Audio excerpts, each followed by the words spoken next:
मेरे साथ बोलिए, भारत माता की। क्यों भाई, नांदेड़ वालों की आवाज को क्या हो गया है? मोदी जी को तीसरी बार प्रधानमंत्री बनाना है या नहीं बनाना है? 400 पार करनी है या नहीं करनी है? तो ऐसी आवाज नहीं चलेगी। मेरे साथ दोनों हाथ उठाइए, सभी लोग अंत तक दोनों हाथ उठाएं, प्रचंड विजय के संकल्प का मुट्ठी पीछे और प्रचंड आवाज से बोलिए, भारत माता की, भारत माता की, जय श्री राम, जय जय श्री राम। मेरा साथ शिवाजी महाराज का जयकारा लगाइए, जय जय जय जय जय शिवाजी,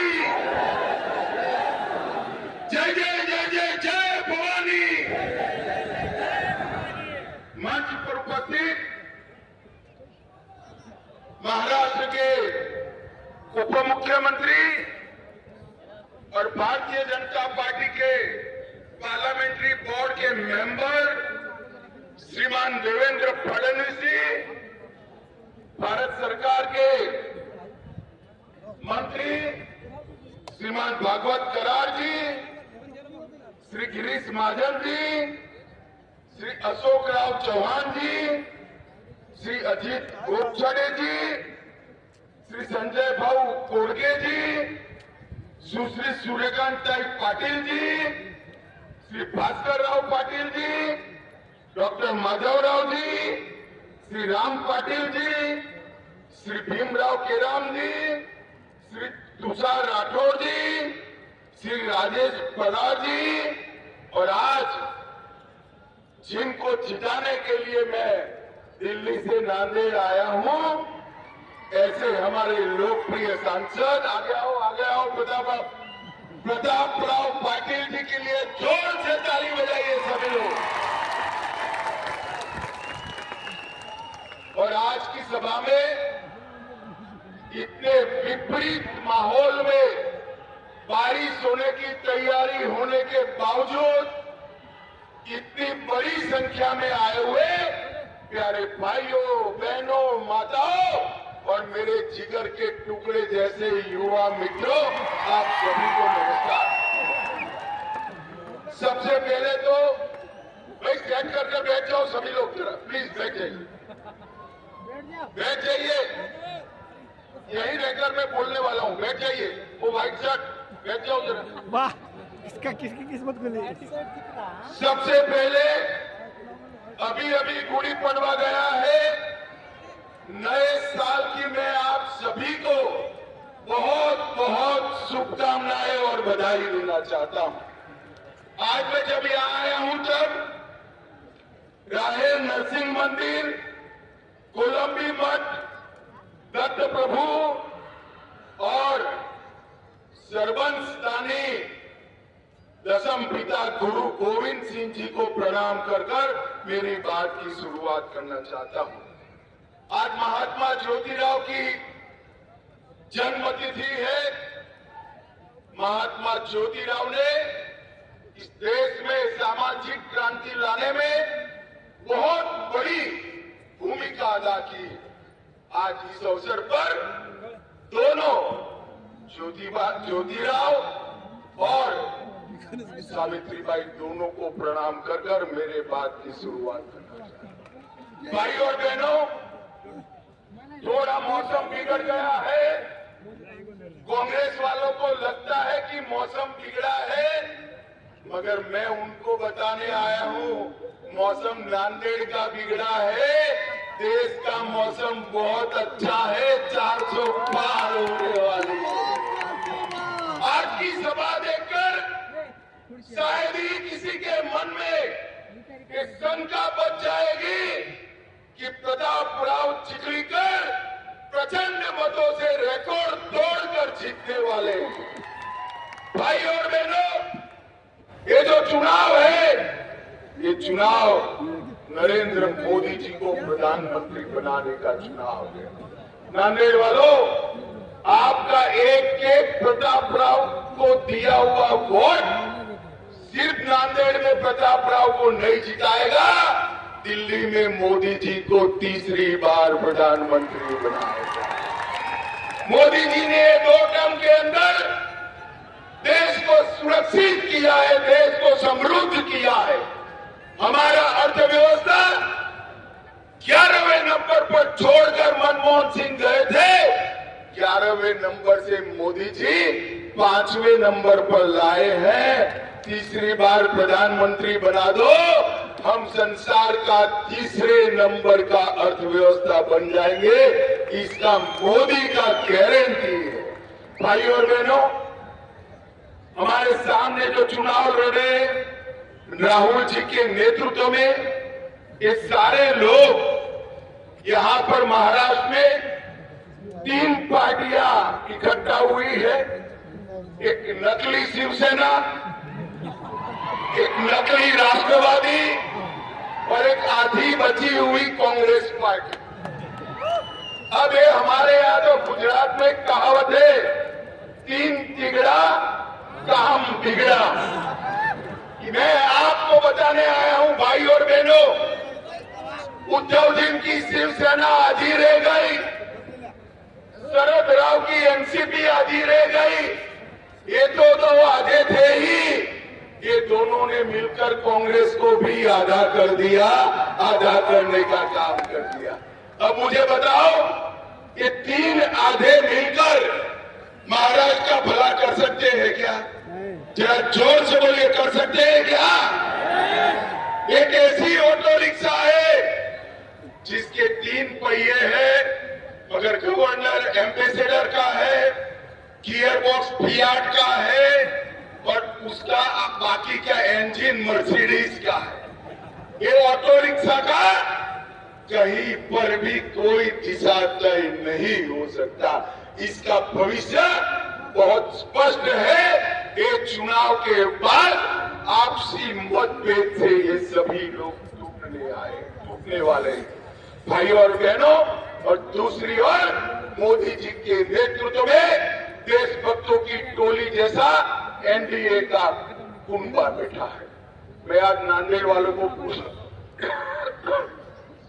पूछना चाहता हूं, ये कश्मीर जो है नांदेड़ वालों हमारा है या नहीं है? जरा जोर से बोलो तो, सभी लोग बोलो, है या नहीं है? एक खड़गे जी कहते हैं कि राजस्थान और महाराष्ट्र का कश्मीर से क्या लेन देन है? अरे खड़गे साहब, नांदेड़ का बच्चा बच्चा कश्मीर के लिए लड़ाई करने के लिए तैयार है। भाई और बहनों, मुझे बताओ, ये धारा 370 हटनी चाहिए थी या नहीं हटनी चाहिए थी? जोर से बोलो, हटनी चाहिए थी या नहीं हटनी चाहिए थी? कांग्रेस पार्टी 70 साल से धारा 370 को एक अनोरस बच्चे की तरह संभाल कर रखी थी। मोदी जी ने धारा 370 को 5 अगस्त 2019 को खत्म कर हमेशा के लिए कश्मीर को भारत का हिस्सा बनाने का काम नरेंद्र मोदी जी ने किया है। 10 साल तक ये सरकार चली, सोनिया मनमोहन की सरकार चली। आए दिन पाकिस्तान से आलिया मालिया जमालिया आते थे, बम जमा के करते थे और चले जाते थे। एक शब्द मनमोहन सिंह के मुंह से नहीं निकलता था। 2014 में आपने मोदी जी को प्रधानमंत्री बनाया। मोदी जी ने कश्मीर को अलग नजरिए से देखने का, उनके समय में भी पुलवामा और उरी हुआ, मगर 10 ही दिन में मोदी जी ने सर्जिकल स्ट्राइक और एयर स्ट्राइक कर पाकिस्तान के घर में घुसकर आतंकवादियों का सफाया करने का काम नरेंद्र मोदी जी ने पूरी दुनिया में एक संदेश भेजा है कि हमारे देश की सेना और हमारे देश की सीमा उसके साथ छेड़खानी नहीं करते, वरना जवाब सहन करना पड़ता है। ये बात नरेंद्र मोदी जी ने कि हमारे महाराष्ट्र के यहां से थोड़े दूर तक कभी नक्सलवाद फैला हुआ था।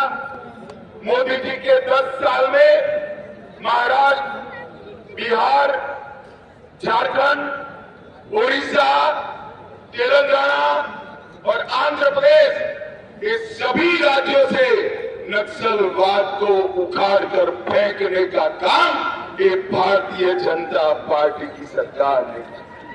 मुझे नांदेड़ वालों बताओ जरा, राम मंदिर बनना चाहिए था या नहीं बनना चाहिए? जोर से बोलो जरा, बनना चाहिए था या नहीं बनना चाहिए? 70 साल से ये कांग्रेस पार्टी राम मंदिर को अटका कर बैठी थी। नरेंद्र मोदी जी ने 1924 के बीच में 5 ही साल में जजमेंट भी आया, भूमि पूजन भी हुआ और 22 जनवरी को रामलला का प्राण प्रतिष्ठा भी करने का काम समाप्त। और 500 साल के बाद पहली बार रामलला 17 तारीख को रामनवमी के दिन अपना बर्थडे भव्य मंदिर में बनाएंगे, टेंट में नहीं बना।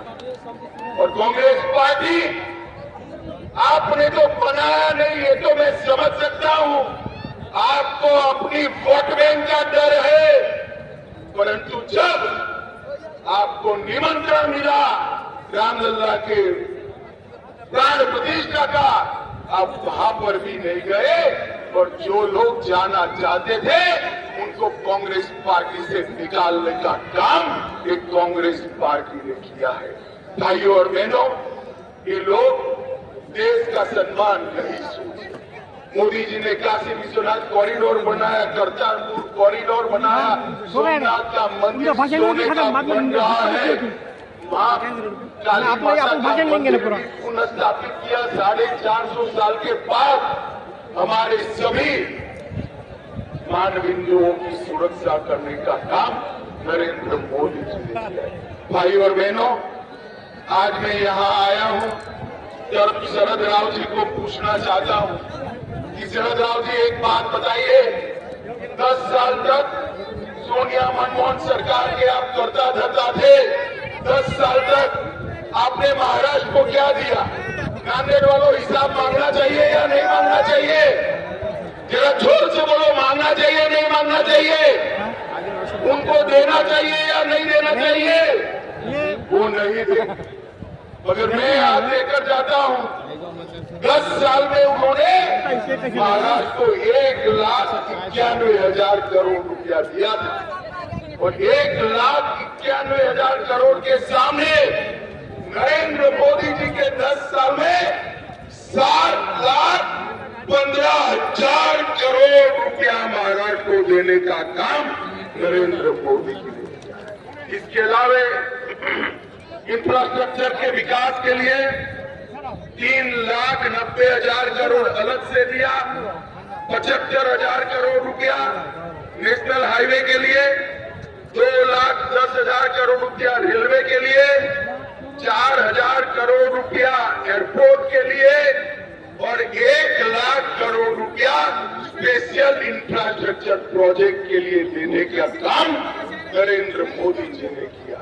मित्रों, उद्धव ठाकरे, शरद पवार और कांग्रेस पार्टी की मंडली महाराष्ट्र का विकास नहीं कर सकती। महाराष्ट्र का विकास नरेंद्र मोदी जी, एकनाथ शिंदे जी और देवेंद्र फडणवीस ही कर सकते हैं और कोई नहीं कर सकता। भाइयों और बहनों, नरेंद्र मोदी जी ने इस 10 साल के अंदर ढेर सारे गरीब कल्याण के काम किए हैं। गरीबों के लिए सिर्फ और सिर्फ महाराष्ट्र में 1,16,00,000 किसानों को किसान सम्मान निधि देने का काम किया। 1,20,00,000 घरों में नल से जल पहुंचाया। 1 करोड़ लाभार्थियों को 5 लाख तक का पूरा खर्चा आज आयुष्मान भारत योजना से मोदी जी उठा रहे हैं। 70 लाख से ज्यादा शौचालय बनाए। 7 करोड़ गरीबों को कोरोना आया तब से प्रति माह प्रति व्यक्ति 5 किलो अनाज फ्री ऑफ कॉस्ट देने का काम नरेंद्र मोदी जी कर रहे हैं। 51 लाख गरीब बहनों को उज्ज्वला का कनेक्शन दिया। 20 लाख घर दिए। नागपुर में एम्स दिया। IIT नागपुर में दिया। IIIT पुणे में दिया और नागपुर में IIM भी देने का काम नरेंद्र मोदी जी ने किया है। भाई और बहनों, शरद पवार जी इतने साल यहां से इतने दिग्गज नेता रहे मगर महाराष्ट्र का विकास नहीं कर पाए। महाराष्ट्र का किसान हो, गरीब हो, युवा हो, महिला हो, ये सभी का सर्वांगीण विकास करने का काम अगर कोई कर सकता है तो केवल और केवल नरेंद्र मोदी जी कर सकते हैं और कोई नहीं कर सकता। भाई और बहनों, नांदेड़ की मैं बात करता हूं। 300 किलोमीटर लंबा राजमार्ग नांदेड़ जिला में बना। नांदेड़ हवाई अड्डे को फिर से चालू किया। मुंबई नागपुर बाला साहब ठाकरे महाराष्ट्र समृद्धि एक्सप्रेस के साथ जालना नांदेड़ एक्सप्रेसवे बनाकर जोड़ने की मंजूरी दी। 86,000 करोड़ की लागत से नागपुर गोवा शक्तिपीठ एक्सप्रेस बनाया। 12,000 करोड़ की लागत से कृष्णा मराठवाड़ा सिंचाई योजना को अप्रूव किया और 2300 करोड़ की लागत से बाढ़ प्रबंधन का काम भी नरेंद्र मोदी सरकार ने किया। और जोर से ताली लगाना, औरंगाबाद का नाम संभाजी नगर करने का काम भी भारतीय जनता पार्टी ने किया। उस्मानाबाद का नाम धाराशिव करने का काम भारतीय जनता पार्टी ने किया। और स्थिति देखिए, बाला साहब मांग करते थे कि इसका नाम संभाजी नगर हो। शरद पवार जी विरोध करते थे। आज भाजपा सरकार ने, शिवसेना सरकार ने संभाजी नगर नाम किया मगर उद्धव ठाकरे के मुंह पर हंसी नहीं दिखाई पड़ती है। भाई हंसी नहीं दिखाई। भाई और बहनों, अंत में यही कहने आया हूं मैं, ये चुनाव जो है 2047 में देश को पूर्ण विकसित देश बनाने का चुनाव, मोदी जी को तीसरी बार देने प्रधानमंत्री बनाने का मत है।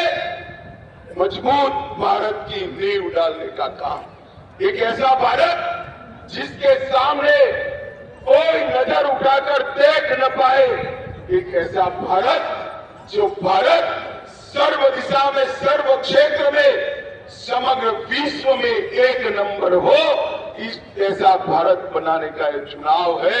और हमने प्रताप राव चिखलीकर को आपके सामने प्रत्याशी बनाकर उठाया है। मैं निवेदन करने आया हूं नांदेड़ की जनता को, हमारे भाई प्रताप राव जी को बड़े बहुमत से, प्रचंड बहुमत से जिताएं। मुझे बताओ जोर से, सभी लोग अंत तक बताएं, प्रताप राव जी को जिताएंगे क्या? जोर से बोलो, जिताएंगे। कमल के निशान पर बटन दबाएंगे। मोदी जी को तीसरी बार प्रधानमंत्री बनाएंगे। 400 पार कराएंगे। मजबूत और सशक्त भारत बनाएंगे। तो मेरे साथ दोनों हाथ उठाकर बोलिए, दोनों हाथ उठाइए, मुट्ठी नीचे और प्रचंड आवाज से बोलिए, भारत माता की जय, भारत माता की जय, जय श्री राम, जय श्री राम, जय जय श्री राम, जय श्री राम. चला भाषण संपलं. राहुल गांधी निवडणूक यांना विनंती करतो त्यांनी सगळ्यांना आवाज लक्ष द्यावं. आपण चलो चलो